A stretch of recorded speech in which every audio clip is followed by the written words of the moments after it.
సమస్యలను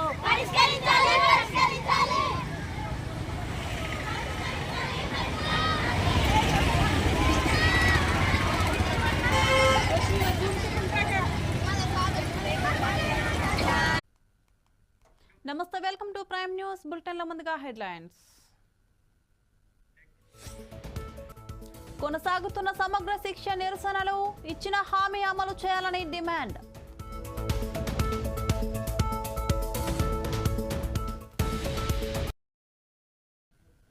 సాధన కోసం సమగ్ర శిక్ష ఉద్యోగులు చేస్తున్న ఆందోళన 3వ రోజుకు చేరింది. రాష్ట్ర జేఏసీ పిలుపు మేరకు పెద్దపల్లిలో నిరవధిక సమ్మెలో భాగంగా నిరాహార దీక్ష నిర్వహించారు.